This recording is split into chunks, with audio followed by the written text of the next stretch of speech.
You may have heard about the Quran's idea of paradise being 72 virgins, and I promise I will come back to those virgins. But in fact, here in the Northwest, we're living very close to the real Quranic idea of paradise, defined 36 times as gardens watered by running streams. Since I live in a houseboat on the running stream of Lake Union, this makes perfect sense to me. But the thing is, how come it's news to most people? I know many well-intentioned non-Muslims who've begun reading the Quran but given up, disconcerted by its otherness. The historian Thomas Carlyle considered Muhammad one of the world's greatest heroes, yet even he called the Quran as toilsome reading as I ever undertook, a wearisome, confused jumble.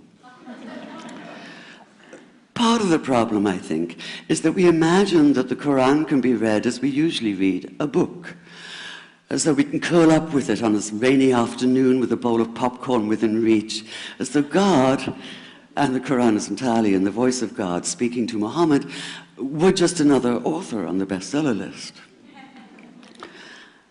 Yet the fact that so few people do actually read the Quran is precisely why it's so easy to quote.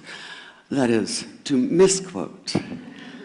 Phrases and snippets taken out of context in what I call the highlighter version, which is the one favored by both Muslim fundamentalists and anti-Muslim Islamophobes. So this past spring, as I was gearing up to begin writing a biography of Muhammad, I realized I needed to read the Quran properly as I could, that is. My Arabic's reduced by now to wielding a dictionary, so I took 4 well-known translations and decided to read them side by side, verse by verse, along with a transliteration and the original 7th century Arabic. Now, I did have an advantage. My last book was about the story behind the Shia-Sunni split, and for that I'd worked closely with the earliest Islamic histories, so I knew the events to which the Quran constantly refers, its frame of reference.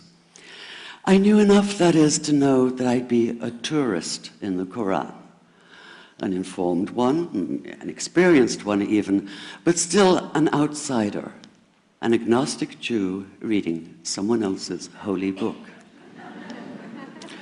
So I read slowly. I'd set aside 3 weeks for this project, and that, I think, is what is meant by hubris, because it turned out to be 3 months. I did resist the temptation to skip to the back where the shorter and more clearly mystical chapters are, but every time I thought I was beginning to get a handle on the Quran, that feeling of, I get it now, it'd slip away overnight, and I'd come back in the morning wondering if I wasn't lost in a strange land. And yet the terrain was very familiar. The Quran declares that it comes to renew the message of the Torah and the Gospels, so 1/3 of it reprises the stories of biblical figures like Abraham, Moses, Joseph, Mary, Jesus.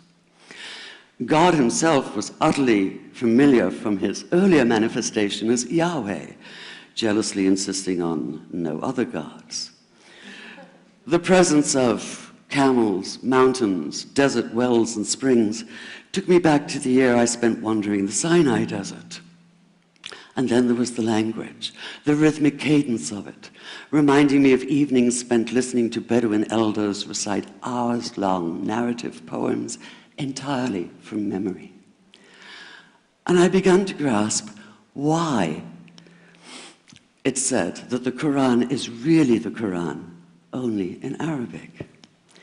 Take the Fatiha, the 7-verse opening chapter that is the Lord's Prayer and the Shema Israel of Islam combined. It's just 29 words in Arabic, but anywhere from 65 to 72 in translation. And yet the more you add, the more seems to go missing. The Arabic has an incantatory, almost hypnotic quality that begs to be heard rather than read, felt more than analyzed.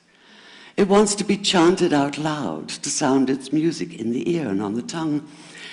So the Quran in English is a kind of shadow of itself, or as Arthur Arbery called his version, an interpretation. But all is not lost in translation.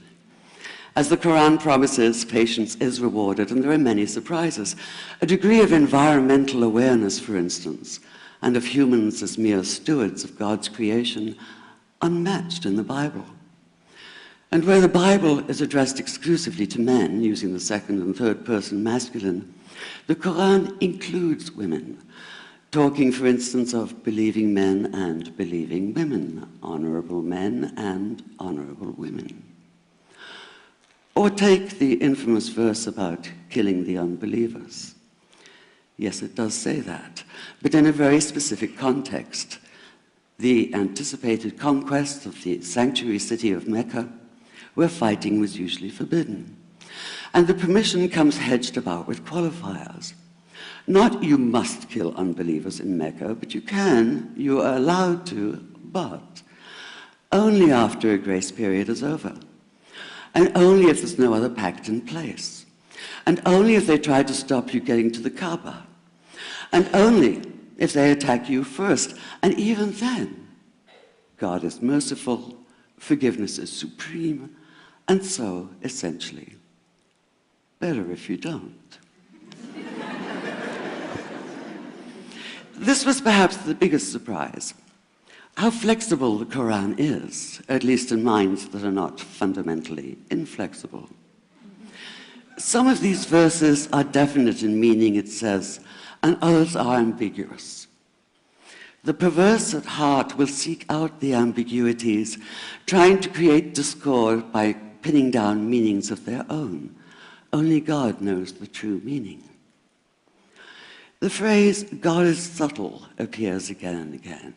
And indeed, the whole of the Quran is far more subtle than most of us have been led to believe, as in, for instance, that little matter of virgins and paradise.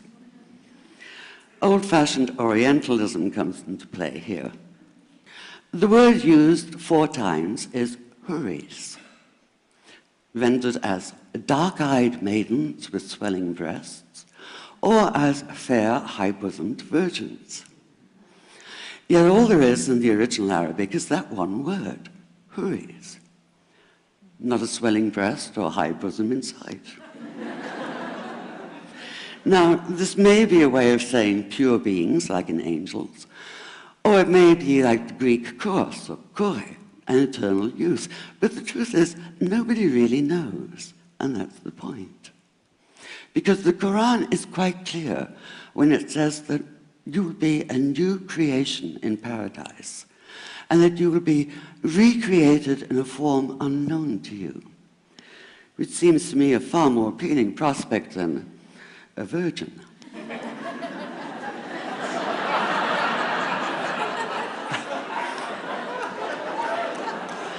And that number 72 never appears. There are no 72 virgins in the Quran.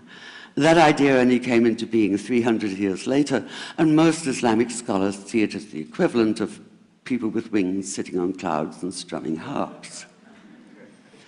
Paradise is quite the opposite. It's not virginity, it's fecundity, it's plenty, it's gardens watered by running streams.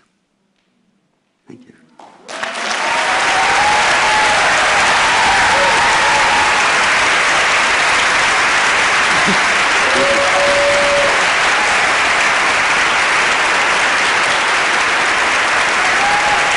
الله نزل أحسن الحديث